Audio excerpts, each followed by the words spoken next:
እስኪ እኔ መድረክ ላይ ስወጣ አፈራለሁ በሰዎች ፊት ስቆም የምትሉ ሰዎች ይሄን ቪዲዮ ሴቭ በማድረግ ጀምሩና እኔ ራሴ የምጠቀምበትን ለደንበኞችም የማስተምራቸውን ቲፕ ነግራቸዋለሁ። የመጀመሪያ የሚሆነው የትም ቦታ ብትሄዱ በተለይ ጫና ያለበት ቦታ ከሆነ የምታወሩትን ነገር ልታውቁት ይገባል። ምንድን ነው የምታወሩት? አሁን ብዙ ጊዜ ምንድነው የምናደርገው? ሰርች እናደርጋለን፣ እናጠናለን፣ በቃ አውቀዋለሁ ብለን ነው የምንሄደው። እሱ አይደለም መዘጋጀት ማለት። እዛ እንደምታቀርቡት ሆናችሁ አስቀድማችሁ አውት ላውድ ድምፃችሁን እያሰማችሁ ልትለማመዱት ይገባል። አንደኛ።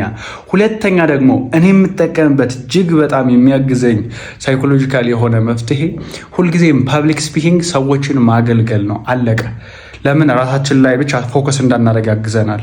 ለሰዎችን እያገለገልኩ ነው የሚል ማይንድ ሴት ነው ያለን። አሁን እናንተን እያገለገልኳችሁ እኮ ነው ዳሰት አሁን እናንተን እያገለገልኩ ነው፣ እናንተን እያስተማርኳችሁ ነው።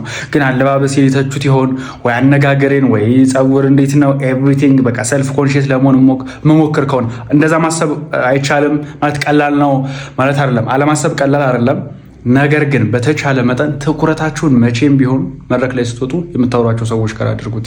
ፍርሃታችሁን ቀንሳችሁ ደግሞ እንደ መሪ መናገር ለምትፈልጉ ሰዎች ሁለተኛ ዙር የስፒክ ቦልድ አካዳሚ ፕሮግራም ምዝገባ ጀምረናል። ከእያንዳንዳችሁ ጋር በቅርበት መስራት ስለምንፈልግ የምንቀበላችሁ ሰዎች ጥቂት ስለሆኑ ቶሎ ብላችሁ ቦታችሁን ለማስያዝ በላይ ያለው ሊንክ ተጫኑት።